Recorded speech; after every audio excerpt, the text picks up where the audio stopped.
मेरे स्नेहीजन मित्रों, आपकी शाम शुभ हो, सुहावनी हो। मेरी तरफ से आपको अनंत शुभकामनाएं। आज एक कहानी लेकर, प्रेरक कथा है, आपके सामने आया हूँ। अवश्य सुने, विश्वास है कि आपको अच्छी लगेगी। एक बार एक सेवानिवृत्त अध्यापक किसी पार्क में एक बेंच पर आराम की मुद्रा में बैठे हुए थे।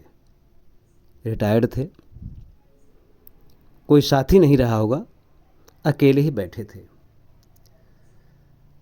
तभी उनको एक युवक आता हुआ दिखा जो उनकी ही तरफ आ रहा था। युवक ने आते ही शिक्षक का चरण स्पर्श किया। शिक्षक ने आशीर्वाद दिया और खड़े हो गए। युवक ने कहा, गुरुवर, आप मुझको पहचानते हैं? शिक्षक ने बहुत गहरी दृष्टि डाली और इनकार में सिर हिलाते हुए बोले, नहीं बेटे, मैंने आपको तो नहीं पहचाना। युवक खड़ा हो गया, कहा, गुरुजी मैं बताऊंगा। गुरुजी ने पहले उसको पुनः बेंच पर बैठाया और कहा कि पहले बैठो, फिर सुनाओ। युवक बगल में पुनः बैठ गया। युवक ने कहा, गुरुजी आप मुझे पढ़ा चुके हैं, मैं आपका शिष्य रह चुका हूँ। कहा, मुझे तो कुछ याद नहीं है। कहा, मैं बताता हूँ। आपके विद्यालय में पढ़ते हुए मैंने एक लड़के का पर्स चुरा लिया, उसमें 100 रुपये थे। मैंने उसे चुराकर अपनी जेब में रख लिया। कुछ समय बाद जब उस बच्चे को पता चला कि मेरा पैसा चोरी हो गया है, तो उसे धक्का लगा और वो टीचर के सामने, यानी कि आपके सामने आकर रोने लगा और बोला कि मेरे पैसे चोरी हो गए हैं सर, मेरा पैसा किसी ने चुरा लिया है, मैं घर बहुत पीटा जाऊंगा।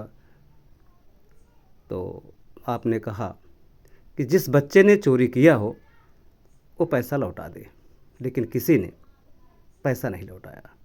तब आपने कहा कि सब बच्चे अपनी आंखों पर पट्टी बांध लें। सबकी आंखों पर पट्टी बांध दी गई और आपने सबकी जेब में हाथ डाल डाल कर चेक किया, तलाशी ली। मेरी बारी आई तो मेरी जेब से आपने पैसे सहित पर्स निकाले और फिर आगे तलाश में बढ़ गए। आपकी तलाशी रुकी नहीं। मुझे बहुत सुकून मिला गुरुजी, मैं अपमानित होने से बच गया। बहुत डर लग रहा था, लेकिन आपने मुझे अपमानित होने से बचा लिया। मेरा मन आपके प्रति श्रद्धा से भरता चला गया। तो अब आप मुझे पहचाना होगा सर? कहा, नहीं बेटे। कहा, क्यों सर? कहा, बेटे जब मैं तलाशी ले रहा था कि बच्चों की ही नज़रों में नहीं, तो मेरी भी नज़रों में ना गिरो, इसलिए स्वयं मैंने अपनी आंखों पर पट्टी बांध ली थी। आज का दौर ऐसा है, लोग अपमानित करने से कभी नहीं चूकते।